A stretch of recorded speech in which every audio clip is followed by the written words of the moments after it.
want to sign up for a reading with her. So I walked near her and she looked up at me and goes, "Oh, you're an empath, aren't you?"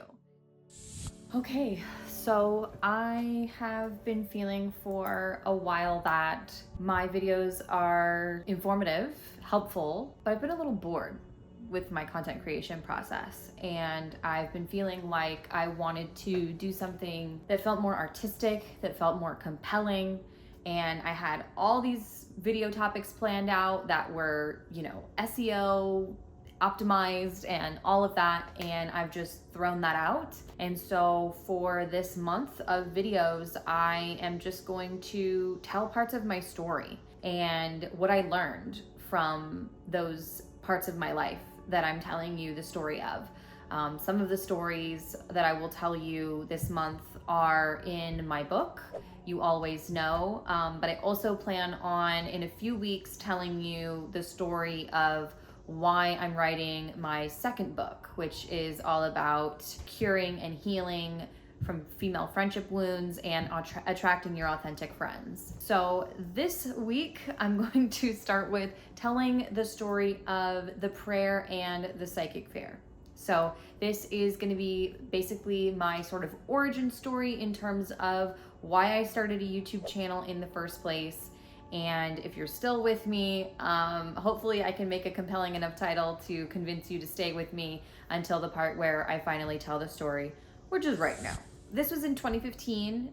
I was living with my husband in a part of North Georgia. We lived on a 1.5 acre property that had a pond on it. And I was working as the director of operations for a chamber of commerce. And I was really, really freaked out. I was really, really scared because the Ebola crisis was sort of looming and impending. I think this was a time when Obama was in office, and I was really, really terrified that I would get Ebola or that Ebola would come to pass. I was pretty awake politically at this time already.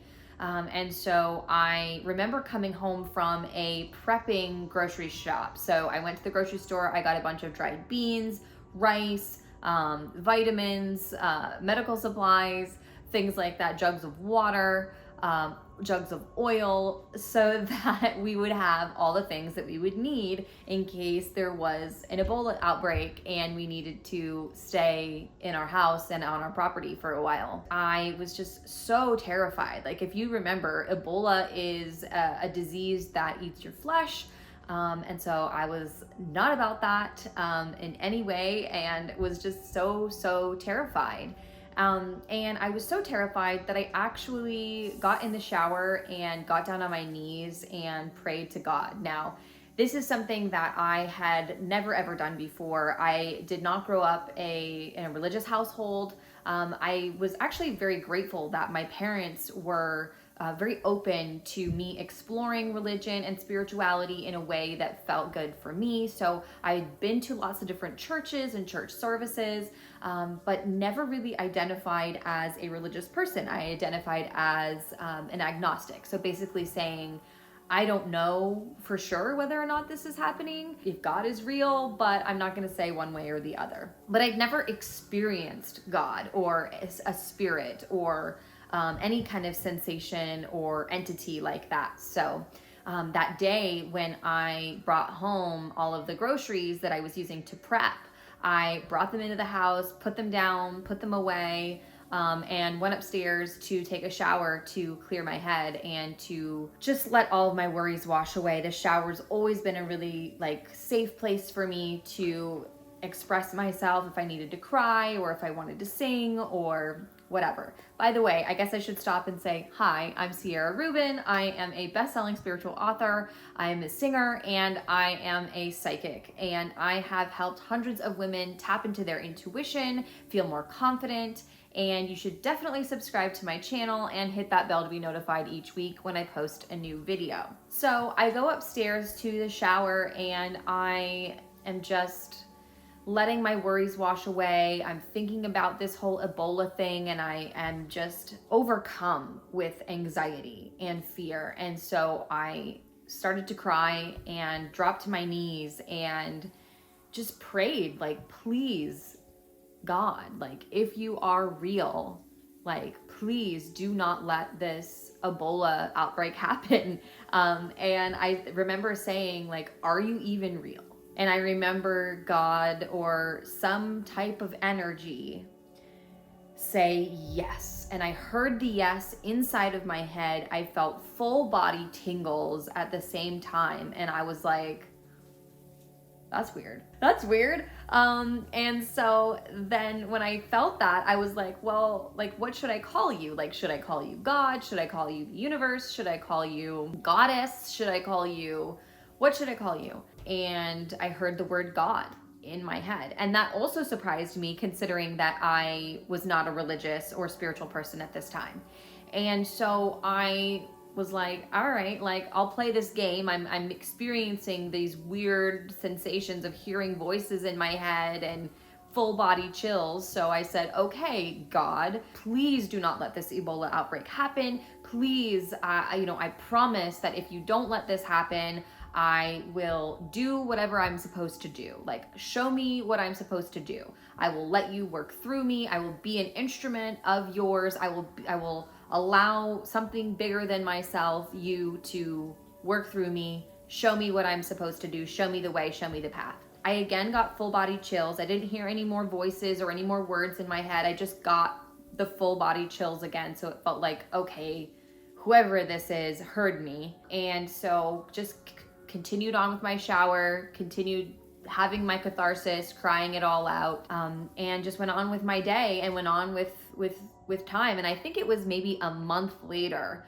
that a new friend of mine invited me to my first ever psychic fair. Now, I'm from California, so that is maybe a little bit more common where I'm from. So I was really surprised that psychic fairs were even going on in North Georgia. I had no idea. And so when she invited me, I was pretty open-minded to it, right? Like, my mom had always talked about us being empaths. I'd always been, interested in horoscopes and astrology to a very, very basic bitch level. And so we went to this psychic fair and I signed up for a few readings, and then I noticed a woman that was doing aura photography. She had this whole setup with a backdrop and a computer and a printer, and I was like, still very much in my more masculine, logical brain at this point in my life, and hadn't, developed my intuition at all. But that, all her equipment, all her technology really drew me in. So I was like, okay, want to sign up for a reading with her. So I walked near her and she looked up at me and goes, oh, you're an empath, aren't you? And it was like, whoa, like, I was really stunned because I hadn't spoken to her yet. I hadn't said anything. She didn't know that I, growing up, had always heard about being an empath and being able to read energy and having a good bullshit detector and all of that. So how did she know that? And I was like, yeah, like, guilty, like, wow. And so immediately signed up for a reading with her, and her name is Rhonda. And so I sat down across from Rhonda and I started telling her about, just questions that I had. And she sort of stopped me mid-sentence and asked me, hey, have you ever had any paranormal experiences? And funnily enough, a couple of stories and experiences that I hadn't thought about in years popped into my head right at that moment. And so I started to tell her about it. And I'll tell you one of the stories on another video. It's very juicy. It's about when I was 13 years old. But one of the stories that I told her was about when I was about 25 years old. Maybe it had been a year prior. I was at a friend's house and we were smoking weed, hanging out, and I saw a ghost. I saw an apparition of a woman at the edge of their lake access in their yard. And I was like, whoa, I was really stunned by that. I was like, maybe I smoked a little bit too much. But I remember her so clearly to this day. I remember her hair was half up, half down. I remember she was wearing sort of like late 1800s, early 1900s, just very simple frock, like kind of dress. She had very high boots with buttons up the sides, and she had long hair. And I don't remember seeing her face because she was facing away from me. Again, I was spooked by that when I saw it, and I just kind of chalked it up to being stoned and like vivid imagination. I used to watch a lot of scary movies. But a couple weeks after that, my friend whose house it was told me that she had had some people over and that there was a young girl who was there hanging out at her house who described the same thing. That she said that she saw the same woman, same way, facing away, old period dress, like the whole nine. And I got complete chills when she told me that. And I was like, okay, so that means that what I was seeing was real. And so I told Rhonda, I told this aura reader that I was sitting across from about this. And she did not look surprised. She did not look freaked out. She was just like, yeah, you are psychic. You can do what I do. You are going to be a spiritual teacher. You're going to be a spiritual leader. You need to get some angel tarot cards. And I was a little bit like, what? Like, I am checking off all the boxes, lady. Like, if you heard me earlier in the video, by the way, like this video if you find this story to be interesting, if this story is lighting something up within you, because I want you to know that you don't have to experience a near-death experience. You do not need to be a fourth or a third generation witch or a psychic or anything like that in order to be psychic, in order to have your intuition fully switched on. You can just be a regular girl who is checking off the boxes, and turning on your psychic abilities is as easy as this permission that I'm giving you now, that you are psychic. Just by virtue of being human. I'm sure that you can think of some weird experiences that you've had in your life that you can't explain. So anyway, she's telling me this and I'm like, no, like skirt suits, Chamber of Commerce, just got engaged to this guy my parents like hello. But there was something deeper that really felt compelling and that really excited me. And there was like, it was almost like that voice that I heard inside of me that day in the shower when I was on my knees praying. It was a deep voice inside of my gut almost that said yes when she said, get yourself some angel tarot cards. And so I was like, okay, I'm curious about this. I will check this out. And I immediately got a reading from someone else. I like found somebody online. I was doing some Googling, got a reading from this other psychic medium. And she told me like, okay, it feels like this, you getting this reading with me is you sort of your soul, or you maybe as a human confirming like, okay, you're going to accept that what this woman Rhonda said was true, that you're accepting this, that you're answering your calling, that you are going to step forward into this. And I was just so overwhelmed and it was so exciting. And I spent almost a year living a double life at my job at the Chamber, where I'd be listening to Hay House Radio on the way into work, throw on my pumps, finish listening to Wayne Dyer talk about the amazingness of changing your thoughts and changing your life, or Louise Hay talking about healing your life, or Bradley Valentine talking about your angels, all the things, all the way to work, and then put on my pumps, go to work and be, doing all the admin things, coordinating board meetings, shaking hands with the mayor, doing ribbon cuttings, getting my feet wet with public speaking, all of this. And maybe it was like maybe 6 months in to the living this double life and post having this psychic reading where I realized that, oh shit, like I'm gonna have to quit my job. Like this is not in alignment with me. I wanna be exploring these other things. I wanna make a website where people can find me. I was starting to do readings for other people, starting to do tarot readings for other people that were like dead on accurate. I was doing mediumship for other people. I just like threw myself into the deep end, as a lot of Geminis do. But anyway, I threw myself in head first and I realized I'm gonna need to quit my job. I made some little psychic business cards. I was calling myself the Modern Psychic at the time. And I remember quitting my job and walking in, sitting down across from my boss, who was the CEO of the Chamber of Commerce. He and I were about the same age. He was a little bit older than me.